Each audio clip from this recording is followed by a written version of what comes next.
Hello good people, welcome to Keep Left, your car guide to all things cars and all things automotive. As always, my name is Kev, the host who knows most about cars. And today will be the second part of a two-part series of how to inspect a car before buying it. Our interest of today will be the engine, suspension, transmission, and the general feel of the car as you drive it. Remember, in the part one, we said that when you're looking to buy a car, look at the interior, look at the exterior, and now we are going to do the last part of what to look out for while you're inspecting. What you'll need for today's video will be a good set of eyes, a good set of ears, and a flashlight. The flashlight will be to look out for areas in the engine bay where you might not be able to see. So now, without further ado, let's take a walk to the engine and see what you need to look out for. Remember, we said it is very important when you're going to view a car, go where the car is. So you go to the person selling the car and look at the car. Some of the things you can do when you start with, look at the general area where the car is parked. We want to look out for any puddles of leakages of oil, transmission fluid. So you might want to just check under the car, just briefly, and to see if there are any leakages or things that look out of place. That is very easy. You don't need to go into depth of that because this is just to get an idea of what to look out for. For example, if you are to see some leakages in the transmission area, it will turn our focus to the transmission area so we can do further scrutiny. So just take a general look of the under of the car. And this is why we want the car to be viewed at the owner's residence. Also just look at the owner's residence and see if there are any things that are out of place. For example, if you are to see a gearbox lying out somewhere, you should ask, is this gearbox for the same car? It is good to know. Ask the owner. Now, without further ado, let's take a look at the engine area and just look and get an idea of how the car has been maintained. So now, while you're in the engine bay, just take a general look at the area. Things that will stand out are things that you will need to be keen about. The engine doesn't have to be in pristine condition in terms of cleanliness. For the engine to be dusty, it is natural because the environment is also dusty, so it's not a problem. Also, it tells me that the owner of this car did not wash the engine for the purposes of selling the car to me. So having a few areas that are dusty is not a problem because generally we can say the engine area is in good condition.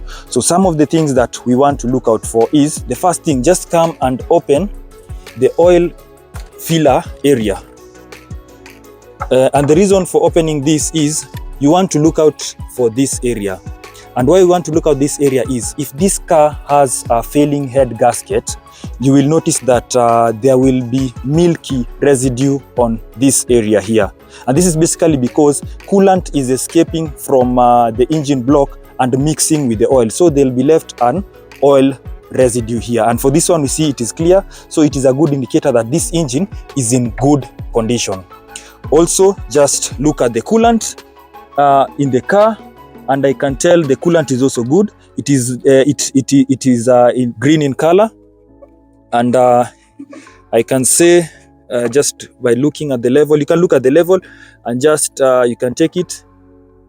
It's cold because this car has not been moved, so it's in good condition, and I can tell from the position where it is between the full and the low level, so that's a good position to be. Equally, just while you are in the engine, something that you need to take note of is the seams.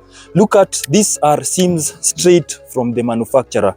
These are areas where the various panels are being mated onto the body.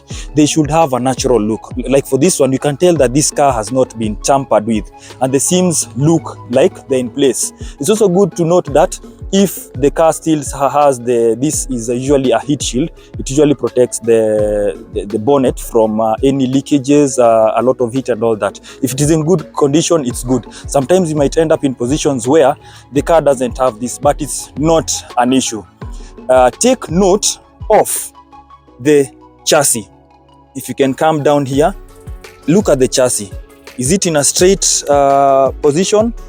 Yes. If that's the case, this is where your flashlight comes in. Look at the seams there. Are the seams good? Do they look like they've been tampered with? Probably the car has had a replacement of the front end. No, this is natural from the factory, because you can look, the welding on these areas is similar to the welding on the seams that I was showing you. Look at the general area in the engine with a flashlight, which I had informed you to bring along, and see. Yes.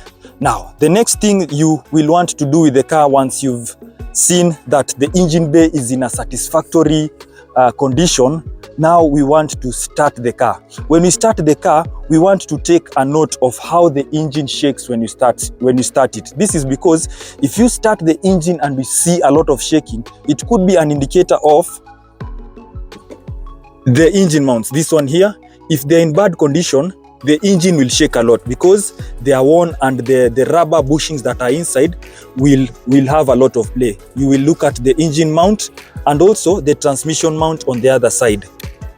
So that will tell you if the engine, the mounts are in a good or bad condition. Now, the mounts in itself are relatively inexpensive, but the work to replace the engine mounts is what is a lot, and will cost you a lot of labor. So it is good to note such things. It is not bad to buy a car that the engine mounts are worn out. Take note of such things. You will inform the seller and tell them this and this is not in good condition, and we might want to negotiate on that. So I will start up the car and we'll take a note of how the engine starts up. Equally, as you do that, listen to how the engine starts. Does it start on a go, or do you really have to push the ignition for the car to start?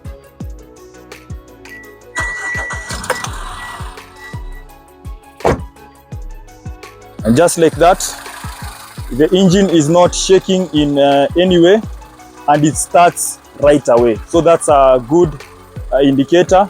Also, while that is happening, at this point, put the engine off and go to the exhaust.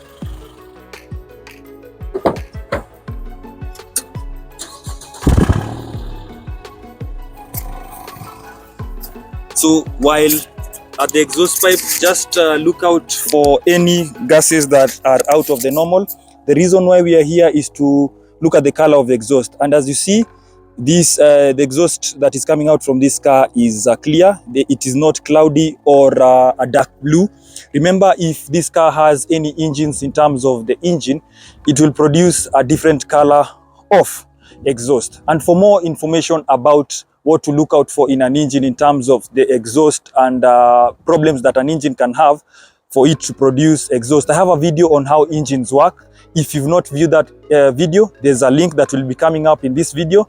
You can just follow that. Equally, I'll have a link on the description of this video. You can have a look at that. Why? So now back to the car.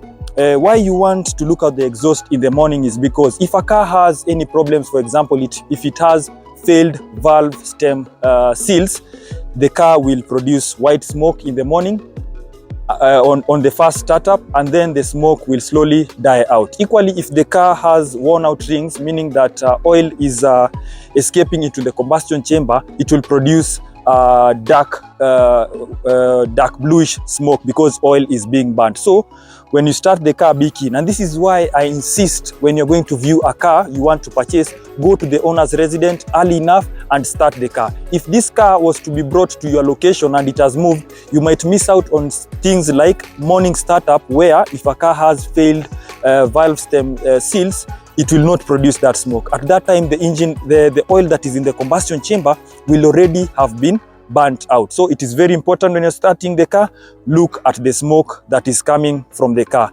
Equally, what you might want to do is just rev the car a bit and see if there is smoke that will be coming out from the exhaust.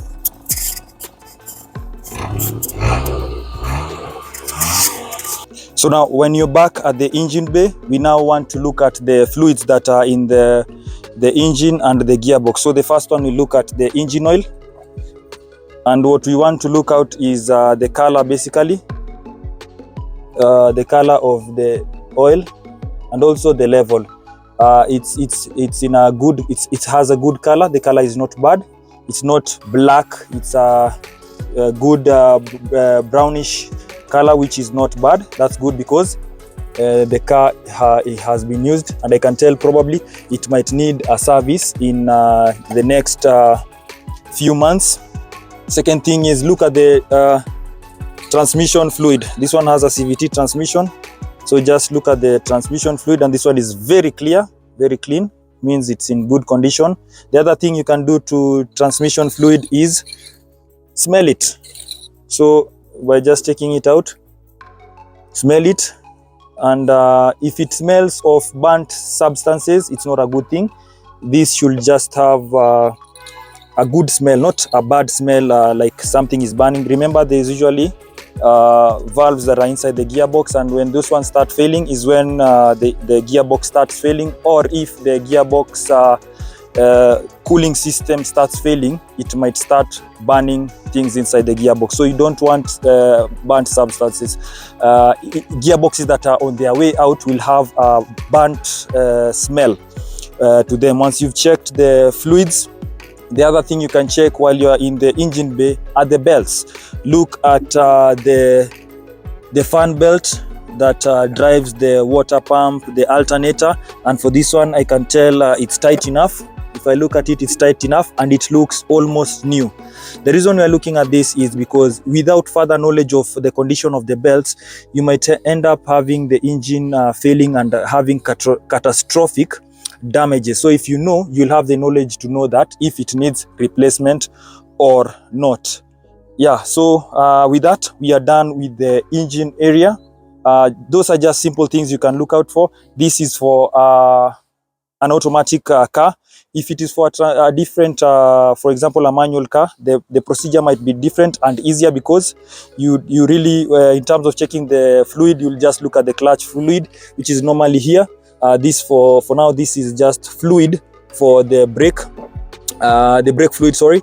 You can just look at that equally. If it is a manual car, you'll have another cylinder here, another slave cylinder for you to check. Having checked that and having appreciated the general condition of the engine bay, we can now go into the next section of the video, which will basically now you be testing how the car drives. And in this section, we'll check how the car stops, how the car accelerates, the turning radius of the car. Does it have any noise while it is turning, or is it stable on the road? Which is the easiest part, because it is generally you feeling. You will tell if a car has problems. Equally, we just look at the transmission mounts, which are these ones, and they look in good condition. They don't look like they are worn out. It's another thing. To replace the transmission mounts is not a lot of money, but the job involved is what is costly. And as such, let's take a drive and listen to how the car behaves on the road.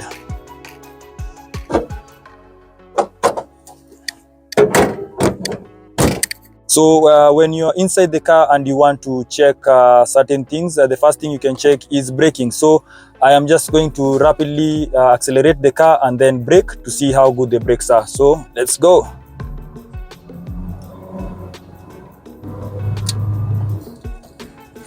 The brakes are in good condition because the car stops on the back. The next thing we do once we've seen the car is braking well enough, because we can't go into the next step of testing, which is accelerating, if you don't know the braking. You might accelerate someone's car and the brakes are bad and you end up doing an accident. And remember, most sellers will have, if you break it, you buy it, and we don't want doing that. So now I'll accelerate the car to see how well it picks up speed. And for this test, you don't have to smash your foot on the accelerator. Just accelerate the car as you would normally do, so the car can pick up gears gradually. If you just accelerate the car randomly, you might end up getting false readings. Just accelerate the car so that you feel how the gears are changing from one to the other. And for this one, I can tell the car is picking up speed well. And equally, I can't feel like the gearbox is shifting heavily. And one thing that you can easily tell if a gearbox is good or bad, when you engage a gear, if the gear shakes or it feels like it is being nudged, it is usually an indicator probably that either that gearbox has less gearbox fluid, or the gearbox has an issue, because the gearboxes are usually driven by solenoids, and these solenoids work with hydraulic pressure, and as such, if the fluid is less, the gearbox might not work to the how it's supposed to. So when you feel such things, you might need to note them, so that when you talk to the seller of the car, you can ask such questions. The next part of now testing of the car while you're driving is the suspension. And for the suspension, you might have to look for a road that is probably rough or rugged, so that you can drive on top of it and feel how the bushes are sounding, how the ball joints, if they're in good condition or not. And as I just look for a rough road close by in the area you're testing, and then do that test. As we do that, we will equally do the closed circuit turn, where we will turn the steering of the car from end to end. And as we do that, we will be listening to if the rack ends and the steering of the car is in good position. Also, we will listen to the constant velocity joints, the CV joints, if they are making noises. Some of these things, when you're buying them, they are not very expensive, but if you end up replacing too many of these things, you might blow your budget. For example, if you end up with a bill of around 100,000 Kenya shillings, or probably like $1,000 in repair parts, equally the amount of money that you will pay for labor will be sizable, and as such, you might end up paying more on top of the purchase price of the car. So you want to know these things and use them as a bargaining chip. So let's look for a rough road and do our test. So when you get a rough road where you can test the car, just drive it slowly and listen to how the suspension responds. If you hear some noises from a particular corner of the car, you can take note and take a closer look, so that you know.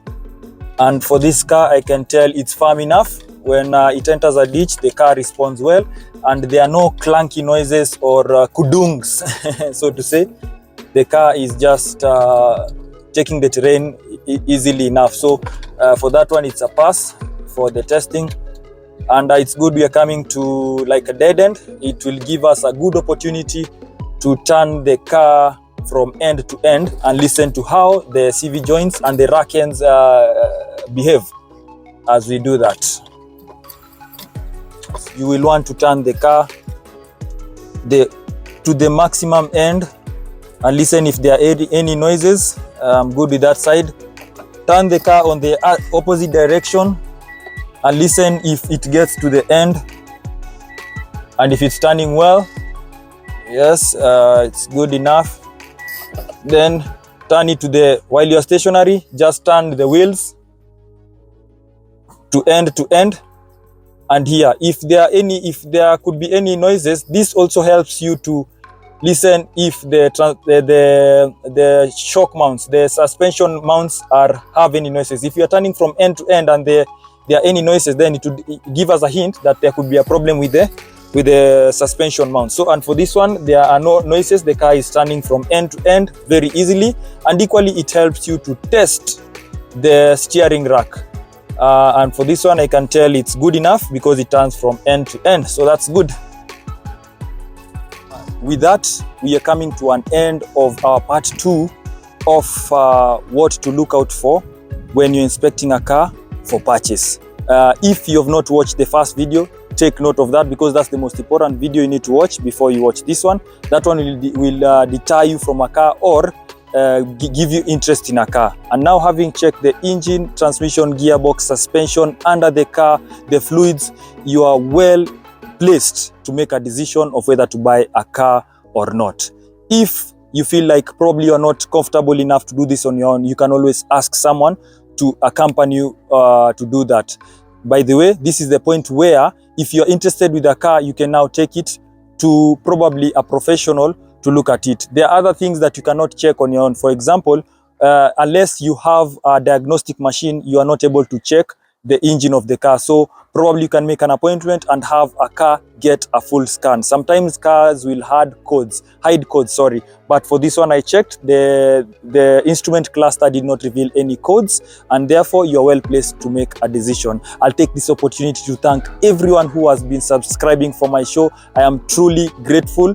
If you like this video, give it a thumbs up, and until next time, it is peace.